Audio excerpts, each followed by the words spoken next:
It started with the smallest thing, a faint click, almost imperceptible when I moved a picture frame in the living room. At first, I thought nothing of it. Our house was old, prone to the occasional creak or groan, but something about that sound made me pause. I moved the frame again, and there it was, a soft, mechanical click, distinct from the usual noises of the house. I crouched down, running my hand along the edge of the frame. That's when I saw it, a tiny black lens, barely the size of a button, nestled in the woodwork. A chill ran down my spine. It wasn't just a hidden camera, it was a betrayal. I froze, staring at the lens as my mind raced. A million questions clawed at me. Who put this here? Why? But deep down, I already knew. My husband, Eric, had been acting strange for months. At first, it was subtle, an offhand comment about my schedule or a raised eyebrow when I mentioned lunch with a friend. Then came the accusations, veiled in the guise of concern. "You've been out a lot lately," he'd say, his tone light but his eyes sharp. Or, "Who were you texting just now?" always accompanied by a glance at my phone. I had chalked it up to stress. His job was demanding, and he often worked late. But now, staring at that hidden camera, the pieces started falling into place. I couldn't confront him, not yet. If Eric had gone to the trouble of installing one camera, there could be more. And if I accused him without proof, he'd deny it, twist the narrative, make me the villain. I needed to be sure. I spent the rest of the afternoon searching the house, my heart pounding in my chest. I started in the living room, scanning every corner, every crevice. Then I moved to the kitchen, the hallway, the bedrooms. By the time I finished, I had found 5 cameras. One in the living room, tucked into the frame of a family photo. Another in the kitchen, hidden in the vent above the stove. 2 more in the hallway and our bedroom, both carefully concealed in decorative fixtures. The 5th was the most chilling. A camera in the bathroom, embedded in the molding above the mirror. I sat on the edge of the bed, clutching the small pile of cameras I had dislodged. My hands trembled, and tears blurred my vision. This wasn't just an invasion of privacy. It was a violation of trust, of intimacy.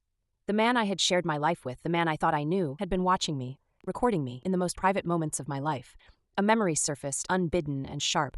A few months ago, I had mentioned feeling like I was being watched, half-jokingly, as I brushed my teeth. Eric had laughed, pulling me into a hug. "You're just being paranoid," he'd said, his voice warm and reassuring. But now I wondered if that warmth had been genuine, or if he had been laughing at my ignorance. I thought about all the times I had been alone in this house, thinking I was safe. How many of those moments had Eric seen? How many had he replayed? Anger surged, hot and consuming, replacing the initial shock. This wasn't just about the cameras. This was about control, about power. Eric had crossed a line, and I wasn't going to let him get away with it. But first, I needed to understand why.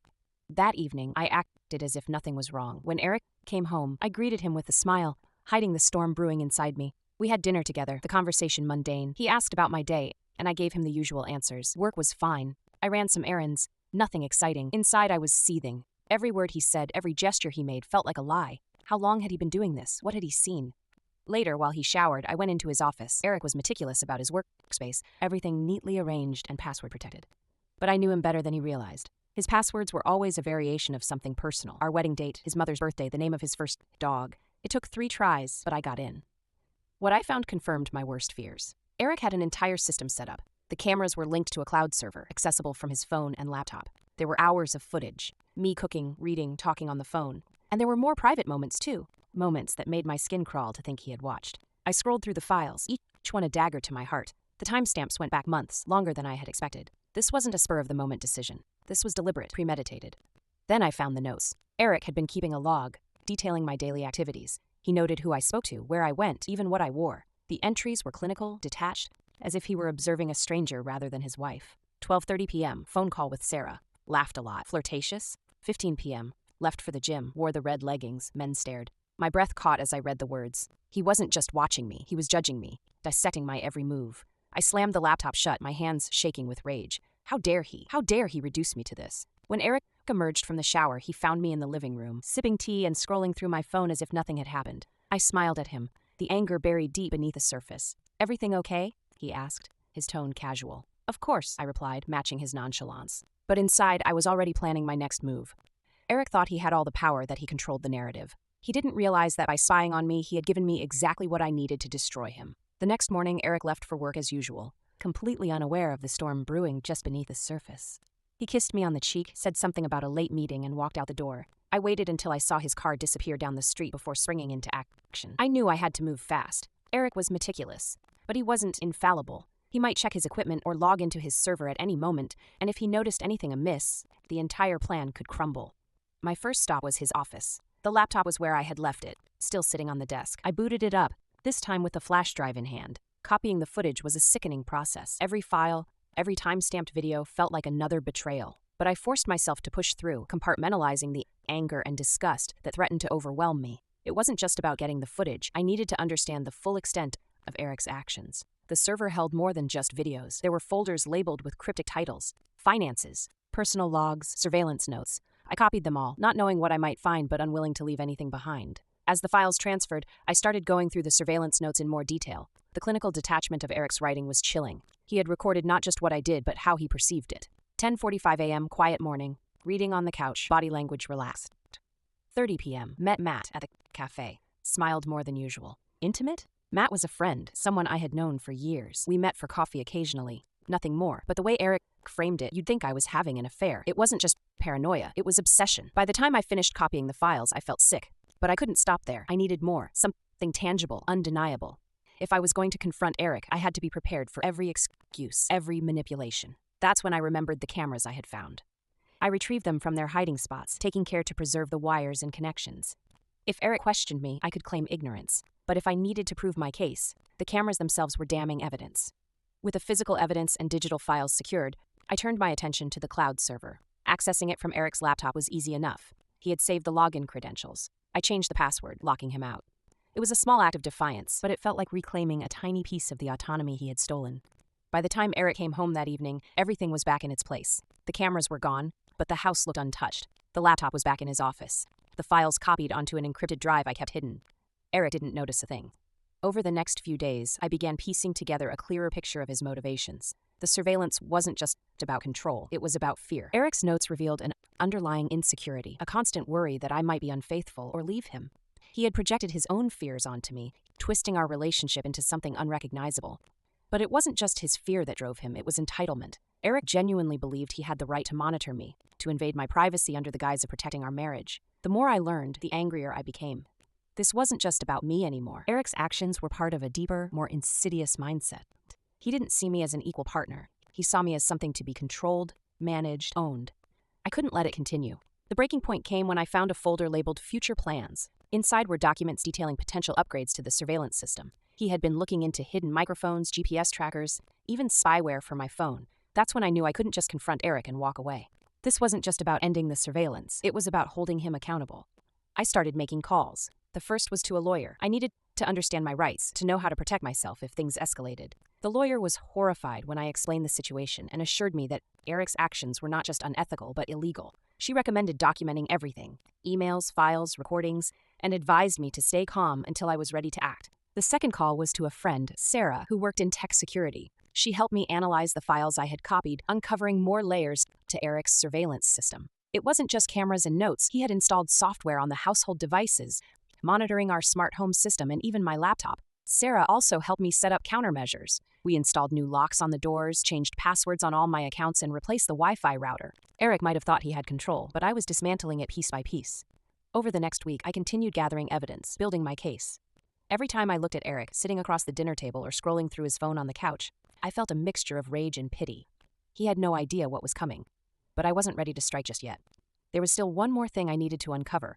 Among the files, I had noticed a recurring name, Project Red. It appeared in several places, often in cryptic notes or as a subfolder. But every time I tried to access it, I hit a wall. The folder was encrypted, protected by a password even more secure than the rest of his system. What was Eric hiding? I spent hours trying to crack it, enlisting Sarah's help when I couldn't get through. She managed to bypass the encryption, but what we found only deepened the mystery. The folder contained emails, receipts, and plans for something I couldn't quite piece together. There were mentions of private investigators, surveillance equipment, and payments to an account I didn't recognize. One email stood out. It was from a private investigator addressed to Eric, detailing a surveillance operation that had nothing to do with me. The subject line read, "Target acquired." Who was the target? And what was Eric planning? The deeper I dug, the more I realized I wasn't just uncovering his betrayal, I was unraveling a much larger secret. After finding the email about the target, I couldn't shake the unease that settled over me. Eric's obsession had gone beyond our relationship, spilling into something darker and more calculated. It wasn't enough for him to spy on me, he had extended his reach elsewhere. But who was the target, and why?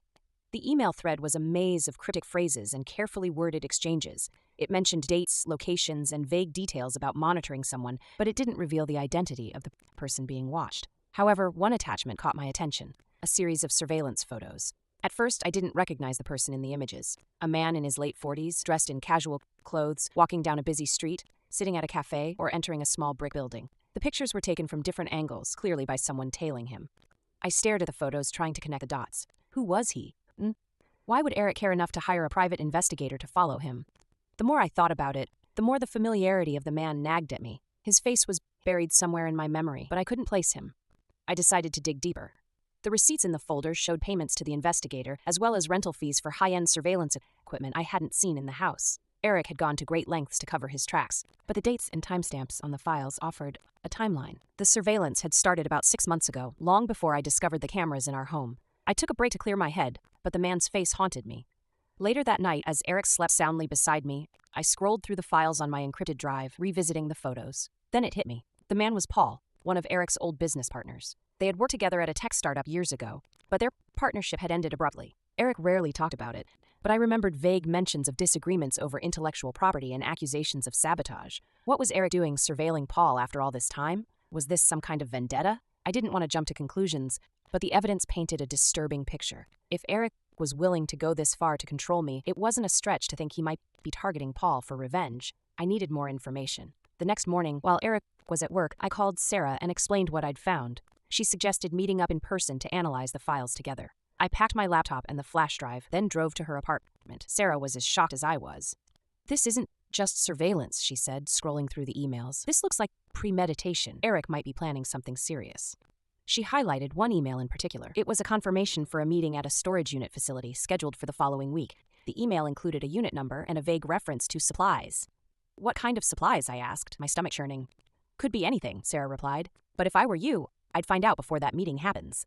We spent the next few hours combing through the files, looking for more clues. Another email thread revealed that Eric had been tracking Paul's financial records, including business dealings and property ownership. It seemed like Eric wasn't just watching him, he was actively trying to dig up dirt. Why go to all this trouble? I wondered aloud. Maybe Paul has something Eric wants, Sarah suggested. Or maybe this is just about power. Either way, you need to be careful. By the time I left Sarah's apartment, I had a plan. I couldn't confront Eric yet, not without understanding the full scope of his intentions. Instead, I decided to visit the storage unit. The following day, I called in sick to work and drove to the facility listed in the email. It was a nondescript building on the outskirts of town, surrounded by a chain-link fence. I parked across the street and watched for a while, making sure Eric wasn't there. Once I was certain the coast was clear, I went inside and spoke to the receptionist. Posing as Eric's assistant, I claimed I needed to retrieve something from his unit. She looked skeptical, but handed me a temporary access card after I provided his name and the unit number. The storage unit was small and unassuming, but what I found inside sent a chill down my spine. There were boxes filled with surveillance equipment, high-powered cameras, listening devices, and drones. Either way, I couldn't let it happen. When I got home, I started drafting a report for the police. I didn't know how much they would take seriously, but I couldn't sit back and do nothing. At the same time, I needed to maintain my cover with Eric. If he suspected I knew anything, it could escalate the situation. That night, I pretended everything was normal. Eric didn't seem to notice my unease, too wrapped up in his phone to pay me much attention. But as I lay awake in bed, staring at the ceiling, I realized I was in way over my head. Eric wasn't just a controlling husband. He was dangerous. And if I didn't act soon, someone, maybe even me, could end up paying the price. The weight of what I'd discovered sat heavily on me, making it hard to focus or even breathe. I'd always thought of Eric's controlling behavior as invasive, but now I saw it for what it truly was, predatory and dangerous. The next few days were a balancing act. I had to pretend everything was fine while figuring out my next move. I'd already documented everything I found, but taking it to the police wasn't as straightforward as I hoped. Without direct evidence of Eric's intent to harm Paul, they might not act in time. I needed something definitive. Eric's calendar offered a clue. He'd scheduled a business dinner on the same evening as his storage unit meeting. It didn't take a genius to figure out he was lying. If Eric was planning something sinister, this was the night he'd make his move. I decided I wouldn't wait for the police. If Eric showed up at the storage unit, I'd follow him and catch him in the act. The night of his business dinner, I feigned indifference as he left the house. He gave me a distracted kiss on the cheek, muttering something about late meetings, and walked out the door. I grabbed my car keys, my phone, and the small recording device Sarah had lent me. Parking a few blocks from the storage facility, I waited. It wasn't long before Eric arrived, pulling his car into the lot. He walked inside without noticing me, carrying a duffel bag slung over one shoulder. I stayed low, heart pounding, and waited for him to reemerge. Minutes felt like hours, but when he finally came back, my stomach dropped. He wasn't alone. Another man followed him, someone I didn't recognize. They spoke briefly, their words muffled by distance, before loading the duffel bag and a larger case into the trunk of Eric's car. My phone camera captured the interaction, but I needed more. I started my car and followed them as discreetly as I could. The two cars drove across town, eventually stopping outside an industrial building I didn't recognize. Eric and his companion unloaded the items and disappeared inside. I called Sarah. "I'm outside some warehouse," I whispered. "Eric and another guy are here, and they brought something from the storage unit." "You need to call the police," she said. "I will, but I have to know what they're doing first." Ignoring her protests, I crept closer to the building. There was a side window, partially cracked open. From there, I could hear snippets of their conversation. "The perfect opportunity," Eric was saying. "He'll be alone, and we can make it look like an accident." "Are you sure about this?" the other man asked. "You're already in too deep?" Eric snapped. "Now, help me get everything ready."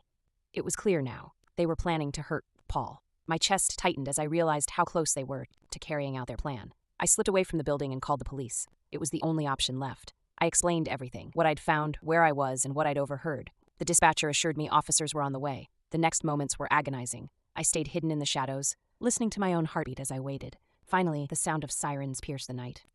Eric and his companions scrambled as the police arrived, but there was nowhere for them to run. Officers stormed the building, arresting both of them and seizing the evidence. I stayed back, watching as the scene unfolded. Relief washed over me, but it was mixed with fear and sadness. Eric, the man I'd once loved, had become a stranger, a man capable of destroying lives. The aftermath was messy. The police uncovered everything: Eric's surveillance on Paul, the weapons, and even plans that outlined a series of coordinated attacks. It turned out Eric believed Paul had stolen a lucrative patent years ago, and he'd been obsessed with revenge ever since. As for me, I spent hours at the police station giving my statement. Sarah was my lifeline, sitting with me through the process and helping me piece everything together. Eric was charged with conspiracy and other serious offenses. The case made headlines, and the story of his obsession and control over me added a chilling layer to the narrative. It wasn't easy to rebuild my life after that. I moved out of the house, changed my number, and cut all ties with anyone connected to Eric. Therapy helped, but the scars remained, both from his betrayal and the realization of how close I'd come to being complicit in his plans. I still think about Paul sometimes. I never met him, but I wonder if he ever realized how much danger he was in, if he ever knew that someone he once worked with had been watching him, planning his downfall. And I think about Eric too, not as the monster he became, but as the man I thought I knew, the man I loved and trusted. But then I remind myself, that man never really existed.